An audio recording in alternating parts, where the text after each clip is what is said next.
오늘의 글로벌 경제 이슈를 빠르고 정확하게 알려드리는 덕으로 인사이트 시간입니다. 두산과 대우가 폴란드 신규 원전을 추진합니다. 두산 에너빌리티와 대우건설이 한국을 찾은 폴란드 전력공사 PGE 사장과 만나 현지 원전 개발을 논의했다는 소식인데요. 두산 에너빌리티와 대우건설은 한국 수력 원자력 등과 팀코리아를 꾸리고 폴란드 신규 원전 사업을 추진해요. 팀코리아는 PGE, 폴란드 민간 발전사 제팍과 협력해 바르샤바에서 서쪽으로 240km 떨어진 퐁트누프에 한국형 차세대 원전 2기에서 4기를 건설할 예정입니다. 제팍과 PGE는 최근 한국형 원전 APR-1400 원전 건립을 위해 특수 목적 기구를 설립했죠. 이 법인은 앞으로 팀코리아와 협상할 때 폴란드를 대표하게 된다고 하네요.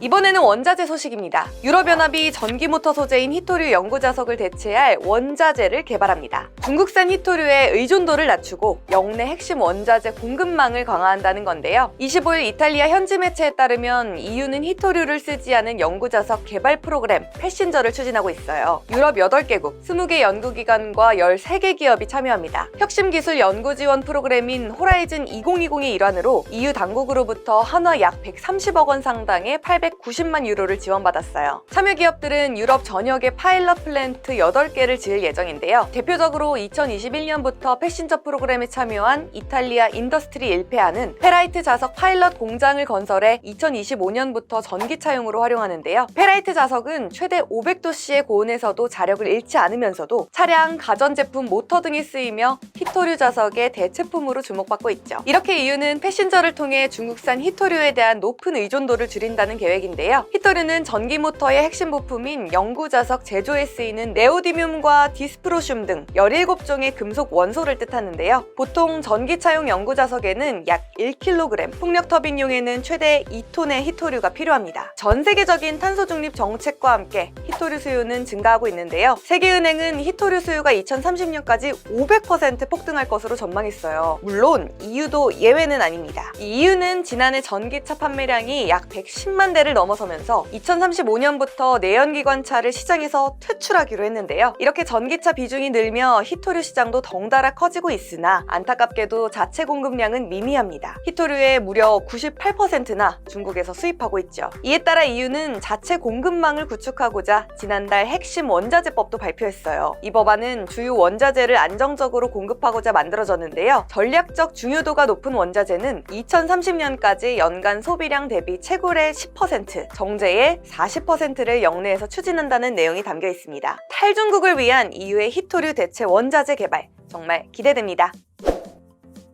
삼성전자의 러시아 TV 모니터 생산법인이 지난해 적자를 기록했습니다. 우크라이나 전쟁 이후 공장을 잠정 폐쇄하며 실적이 급격히 둔화됐기 때문일까요? 현지 시간 24일 감사보고서에 따르면 삼성전자 칼루가 생산법인은 지난해 한합 1,100억 원 상당의 약 68억 루블의 단기 순손실을 냈습니다. 재작년엔 약 760억 원의 순이익을 냈으나 1년 사이에 적자 전환된 거죠. 이 법인은 칼루가주에 위치한 TV 모니터 생산시설인데요. 삼성전자는 2,800만 달러를 투자해 2008년 9월 47만 제곱미터 규모로 공장을 준공했습니다. 초기 연간 300만 대의 TV를 생산하며 독립국가 연합 시장 진출에 전진기지로 자리매김했죠. 시장 조사업체에 따르면 2021년 러시아 시장에서 27%의 점유율로 1위를 차지했다고 하는데요. 하지만 우크라이나 전쟁이라는 악재를 맞은 걸까요? 러시아에서 고전을 면치 못하고 있습니다. 서방의 대러시아 제재와 맞물려 유럽 주요 선사들은 극동 노선 운항을 중단했고 물류 차질을 낳았습니다.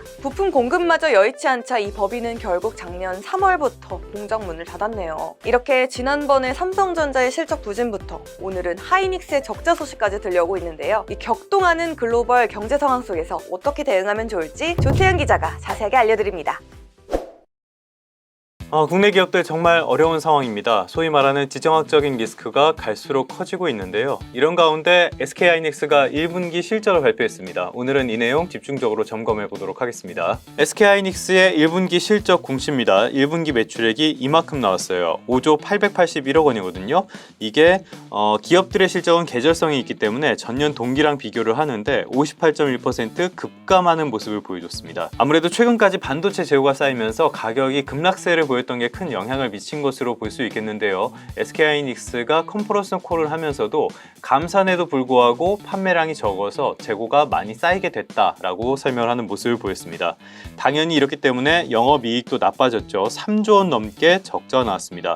전년 동기 대비 적자 전환이고요. 적자 폭도 전분기보다 더 커지는 모습을 보였습니다. SK하이닉스가 적자를 낸 게 지난 2012년 3분기였거든요. 그리고 나서 지난해 4분기에 적자가 났는데 2개 분기 연속으로 적자를 냈습니다. SK그룹에 편입된 이후에 가장 나쁜 실적이라고 볼 수 있어요. 이거는 SK하이닉스가 발표한 IR 자료입니다. 여기에 보면은 쭉 내려볼게요. 여기에 이익 분석이 있죠. 영업이익이 나옵니다. 매출액이 이만큼인데 매출 원가가 이렇게 더 커요. 그러니까 팔면 팔수록 적자가 나오는 구조가 됐다라고 볼 수 있겠고요. 여기에 판관비까지 들어가니까 영업이익이 이렇게 많이 적자가 나왔습니다. 에비타가 있는데요. 에비타는 뭐 이자 비용이나 세금, 감가상각비 같은 것들을 뺀 건데 이건 그냥 넘어가도록 하고요. SK그룹이 SK하이닉스를 인수를 할 때 SK그룹은 그 이전까지는 사실상 내수 기업에 불과했거든요. 그래서 글로벌 기업으로 발돋움하게 되는 어떤 신의 한 수다 이런 평가를 받았었는데 상황이 좀 많이 달라졌다라고 볼 수 있겠습니다. 먼저 지금 상황을 이해하려면 반도체 산업에 대해서 조금 이해를 하실 필요가 있습니다. 반도체는 메모리 반도체 그리고 비메모리 반도체로 나눠집니다. 메모리 반도체는 D램 그리고 낸드 플래시 같은 걸 말하는데요. 국내 기업들이 강점을 가진 제품들이 다 메모리 반도체에 묶여 있습니다.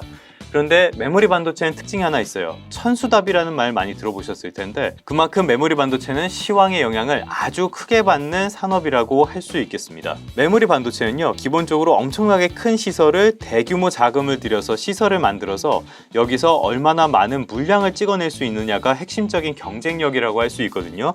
수요가 좋고 공급도 이게 밸런스가 맞아가지고 잘 팔리게 되면은 엄청난 이익을 내는 고부가가치 산업이 되지만 수요가 안 좋고 경기가 안 좋고 공급이 쌓이게 되면은 엄청난 적자를 내는 천덕꾸러기로 전락하는 게 메모리 반도체 산업이라고 할 수 있습니다. 예전 2008년도 금융위기가 있었을 때 그때도 국내 반도체 기업들이 이렇게 적자를 냈거든요. 당시가 다시 재현되는 거 아닌가라는 생각이 듭니다. 그런데 같은 반도체 기업인 삼성전자, 여기는 그래도 요나마래도 이익을 냈는데 왜 이렇게 SK하이닉스는 꼬라박았냐? 기본적으로 사업 포트폴리오에 차이가 있다고 보시면 되겠습니다. 삼성전자는 부품, 그러니까 반도체와 디스플레이 같은 부품 산업이 있고요. 그리고 세트라고 하죠. 휴대폰이나 TV 같은 완제품들이 있으면서 이게 서로 보완을 해주는 역할을 하거든요. 그런데 SK하이닉스는 아무래도 반도체에 몰빵을 하다 보니까 이렇게 시황이 안 좋아졌을 때 상당히 실적도 추락하는 모습을 볼 수 있습니다. 어쩔 수 없는 측면이 있다는 거예요. 그런데 주가는 오전에 일단 반등하는 모습을 보이고 있습니다. 아무래도 시황이 바닥일 가능성이 크다라는 게 큰 영향을 미쳤다고 봐야겠죠. 여기 보면은 SK하이닉스가 시장 전망을 한 게 있는데요. 일단은 비트그로스는 한 자릿수 중후반, 10% 중후반 정도 성장할 것으로 예상을 했고요. PC는 출하량 역성장이 예상되지만 이쪽 고성능 노트북, 게임용 PC 판매 확대 이런 것들은 기대된다고 하고 있습니다. 모바일도 고용량, 고성능 제품 관심이 늘고 있다고 하고요. 서버 역시 고용량 모듈 수요가 크게 증가했다고 설명을 했습니다. 그러니까 전반적으로 요약을 하면은 하반기부터는 고부가가치 상품을 중심으로 상당히 수요가 개선될 것으로 기대한다는 게 SK하이닉스의 전망이라고 할 수 있겠습니다. 그래서 이게 내려보면요. 경쟁력 유지를 위한 필수 투자를 제외하고 전 영역의 투자를 최소화하고요. 그리고 생산량도 조절하면서 지금의 어려운 상황을 극복을 하겠다라고 설명을 하고 있어요. 이런 거는 대체적으로 비슷한 시각인 것 같습니다. 이거는 미래에셋 증권에서 나온 리포트인데요. 이 내용을 보면은 전반적인 반도체 수요가 나쁘진 않을 것 같다, 기대감도 있을 것 같다, 이런 내용입니다. 여기에 영향을 미친 게 글로벌 빅테크들의 실적입니다. 마이크로소프트 그리고 알파벳, 여기는 구글의 모회사죠. 이쪽이 1분기 실적을 발표를 했는데요. 시장의 예상치를 웃도는 어닝 서프라이즈를 보였습니다. 그러다 보니까 이런 기업들의 실적이 좋으면 투자도 계속 이어질 거 아니에요. 이게 국내 반도체 기업에는 절대로 나쁜 일은 아닐 것이다 라는 게 대체적인 증권가의 시각이라고 말씀드릴 수 있겠습니다. 그런데 마냥 상황을 낙관만 하기에는 변수가 너무 많습니다. 대표적인 게 지정학적 리스크죠. 대체 이 얘기를 몇 번을 하는 거야. 아무튼 이 기사는 어제도 보여드렸던 파이낸셜 타임즈의 유료 기사인데요. 이런 내용이죠. 어떤 내용이냐면은 국내 기업이 중국의 반도체를 팔지 말라고 미국에서 압박을 했다는 내용입니다. 산업계에서는 지금 탈중국까지 준비해야 되는 거 아니냐 이런 말까지 나오고 있거든요. 미국과 중국이 우리 편에 들라고 노골적인 압박을 하고 있기 때문에 이런 분석까지 나오고 있는데요. 이런 상황에서 국내 기업들의 중국 내 매출 비중이 절대로 작은 편은 아니기 때문에 국내 기업에는 상당한 변수가 될 수밖에 없다라고 볼 수 있겠습니다. 결론입니다. 국내 반도체 기업들은 이렇게 어려운 시기를 지내면서 시장의 지배력을 강화하는 모습을 계속적으로 보여왔습니다. 지금도 상황이 그렇게 다를 것 같지 않아요. 반도체라는 게 결국에는 수요가 언젠가는 되살아날 수밖에 없기 때문인데요. 다만 단기적으로는 말씀드렸던 것처럼 변수가 너무 많다고 할 수 있겠습니다. 그래서 어떤 소식에 따라서 단기적인 변동성이 상당히 클 가능성은 있다고 보셔야 될 것 같습니다. 특히 지정학적 리스크가 워낙 크게 작용을 하다 보니까 하반기의 개선이라는 말에 너무 기대를 많이 하지 마시고요. 상황을 보면서 유연하게 대응해 나가는 것이 좋지 않을까 싶습니다. 그러면 성공 투자하시고요. 내일 이 시간에 다시 돌아오도록 하겠습니다.